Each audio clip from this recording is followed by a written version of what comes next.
Le deuxième point aussi qui va nous montrer que les deux peuvent coexister ensemble, c'est le phénomène de confiance en soi. Une personne peut avoir vraiment confiance en elle dans un domaine en particulier, sa capacité justement à relever les défis dans ce domaine-là, mais peut-être se sentir bloqué dans d'autres. D'accord? Ça, c'est totalement normal. C'est normal de ne pas être bon dans tous les domaines.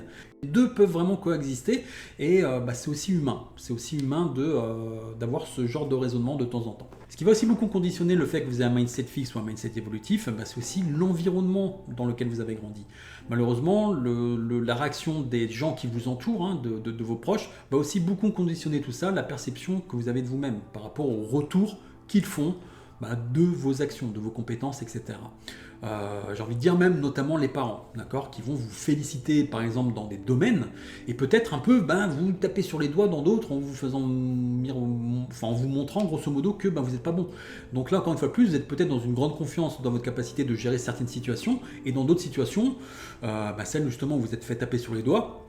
Quand vous étiez petit, à ce moment-là, vous avez l'impression absolument de ne pas réussir dans ce domaine-là.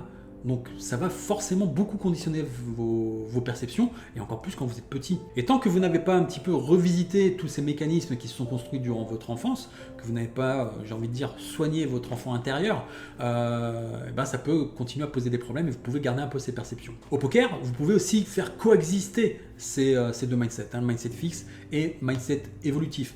Vous pouvez aussi avoir des idées qui sont préconçues dans un domaine de l'activité.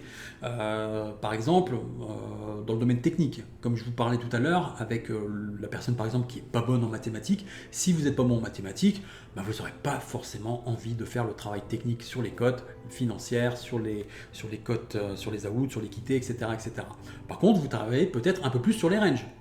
Vous êtes peut-être capable d'avoir une bonne mémoire, donc là vous avez peut-être la manière de travailler, d'apprendre un peu plus par cœur, de savoir quel type de main il faut travailler, et qu'il faudrait jouer dans telle ou telle position, puis vous adapter par rapport à ça. Peut-être aussi que vous êtes meilleur dans votre perception pour regarder les émotions des autres joueurs à la table, en live, etc. Alors c'est des éléments parmi d'autres, mais c'est aussi des éléments qui doivent vous mener vers peut-être des spécialités, vers une spécialité live ou une spécialité online par rapport à vos qualités intrinsèques. Donc vous avez peut-être aussi, je sais pas, plus de patience. Donc le jeu live il est peut-être plus intéressant dans ce domaine-là. Si vous n'avez pas de patience, peut-être qu'il faut jouer un peu plus justement online parce que vous avez beaucoup plus d'actions online. Donc vous voyez, c'est aussi des choses à réfléchir et d'être malin par rapport à tout ça. Ou aussi d'évoluer un petit peu, d'ouvrir votre esprit et de vous dire que vous pouvez aussi progresser dans ces domaines.